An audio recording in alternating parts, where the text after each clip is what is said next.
to talk about something that I find rather hilarious, but yet really irritating. That is the topic of menopause. Yay!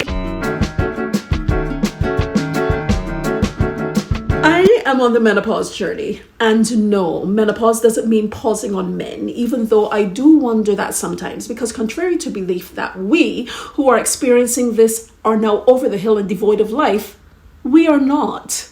Menopause simply means the cessation of the monthly cycles. Seriously. The word itself has Greek roots. According to the online etymology dictionary, menopause was coined from Greek men, meaning month, plus pausis, meaning pause. This then became menopausis, which is medical Latin jargon.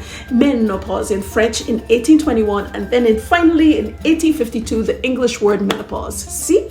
Nice and simple. Liking this so far? In ancient times, figures like Hippocrates recognized and wrote about menopause-type symptoms. Even the ancient Indian Ayurvedic texts acknowledged the natural aging process of women. However, let's remember one thing. Way back in time, the lifespan was shorter. Many of the women were on the other side of the ground on which we walk by roughly age 34. Considering that change takes place sometime after, there wasn't much noted from this time.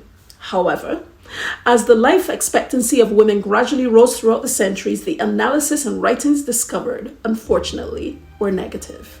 The dialogue of the day: women are inferior to men. Women are made to bear children. The end. This is what made them docile and compliant, apparently. Menopause is a disease. If the ovaries stopped working, women had what was known as climacteric insanity or hysteria. This was in the Victorian era. Doctors believed that the womb had a direct link to the brain. So, if menopause was considered a disease, how would they attempt to heal the woman? Lock them up in asylums to hide them from society.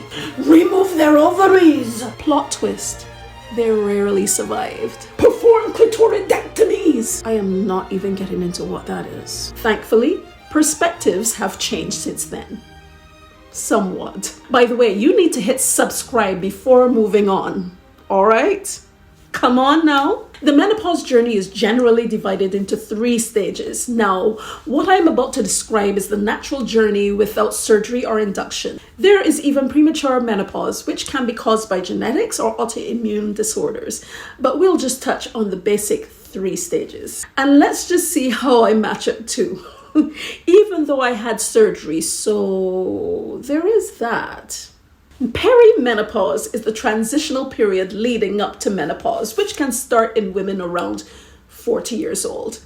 Are you starting to have irregular periods, feeling a bit odd? By the way, that's your hormones fluctuating.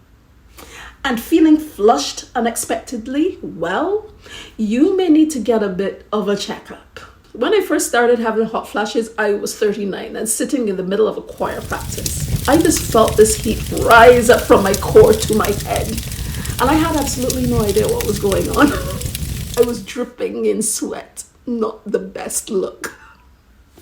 When you have experienced 12 consecutive months without a menstrual period, you are in the menopause. This can happen around 51 years old, but it can vary from person to person. As a matter of fact, I was 41 when I had my hysterectomy, but I'll get into that in a moment. It is in the menopause that your hot flashes can come into full swing. Waking up wondering if someone has thrown a whole bucket of water over you, that's the night sweats.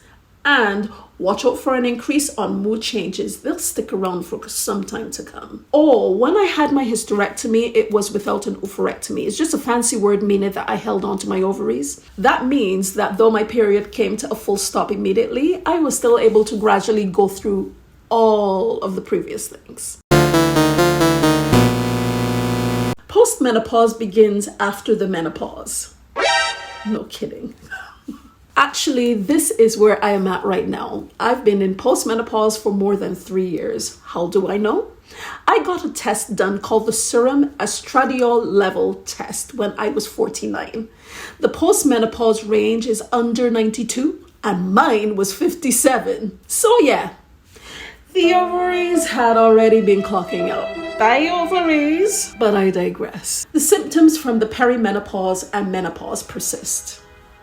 Yippee. However, there is hope. They can become not as in your face as before for some of us, but there are some things you need to watch out for. The changes in your health. Bone density loss, cholesterol levels, heart disease, vaginal dryness, insomnia, and changes in your libido can occur because estrogen levels have fallen drastically. This is a generalization. The menopause journey is different for everyone who has the opportunity to walk through it. Remember this when you are tempted to compare. Everyone is unique with different lifestyles, genetics, and overall health. And that, my friend, is definitely okay.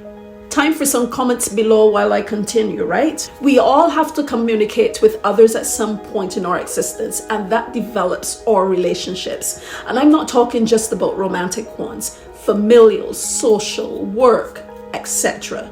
Relationships are a part of our lives, but could you imagine how the menopause would intrude and affect a relationship? Let's consider this. Communication, intimacy, support, even humor, being seen as attractive, efficient, intelligent, worthy of love, all affected. Though emphasis is generally put on others who have to receive the effects of the hormonal changes, actually, this could be why there were such weird solutions way back in the day. Do we remember how those who are going through these changes are affected by any backlash? Come on, let's think about it. We are already going through changes beyond our control. Then we also go through others' reaction to our changes, so we're doubly impacted. That is rough. Ways to counteract this? And this is for the folks who are seeing everything play out before them. Rethink what menopause seems like to you. Listen to your loved ones, your co-workers, your friends, your family members. Pay attention to our wants and our needs. Appreciate us in the same way or even more than before. Remember, we are already putting up with all the mood changes, etc. We don't need any more stuff. So please have some patience and understanding. Get your mind out of the stereotypes, please. Unlearn them. Can't figure out how to interact with someone going through the changes? Talk with a counselor, doctor, anyone who knows about and or specializes in this. Find the right time to bring up things that are challenging. Pace things, and don't be so quick to jump to a one-sided resolution.